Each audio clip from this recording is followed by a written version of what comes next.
তো আজকে আমার মিনি ভ্লগে তোমাদের সবাইকে ওয়েলকাম। আর আমি চলে এসেছি একটা বিয়ে বাড়ির ভ্লগ নিয়ে।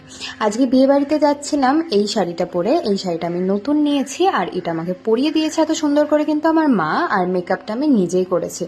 তো বিয়েটা কার ছিল প্রথমেই বলি, বিয়েটা হলো আমার একটা ছোটবেলার বান্ধবীর।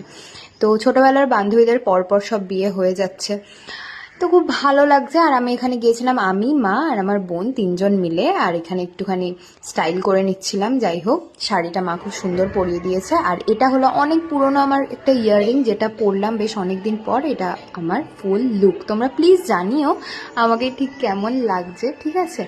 আর লুকটা ঠিকঠাক আছে কিনা।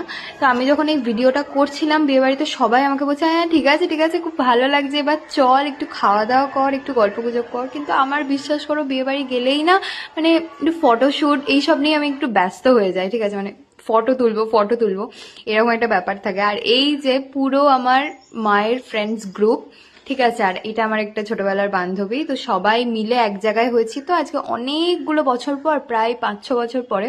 তো মানে ওদের গল্পর শেষ নেই। আর আমার মাকে দেখে নাও কি মিষ্টি লাগছে। আমার মা কিন্তু মানে খুব বেশি মেকআপ করে না, একটু লিপস্টিক, একটুখানি ফাউন্ডেশন, বাস এইটুকুই। আর এটা আমার নাচের ম্যাডামের সাথে দেখা হলো অনেকদিন পর। আর এই দেখো মা আর আমার আরেকটা বান্ধবী পিউ, তার মা, দুজন মিলে তো মানে মানুষ খাচ্ছে, ওখানে গিয়ে লাইন দিয়ে দিয়েছে। আমাদের ফিরতেও হবে তো অনেক রাত হয়ে যাচ্ছিল তার জন্য। আর এটা হলো আমাদের আজকে মেনু, ডিনারের মেনু এটা ছিল। খেতে বসেও আমি ছাড়িনি, ওখানে বসেও আমি নিজে নিজেই একা একাই ফ্লেক্স করে যাচ্ছি। কেউ দেখুক না দেখুক, আমার নিজেরই ভালো লাগে এগুলো করতে। তো তারপর খাওয়া দাওয়া মেটানো হলো।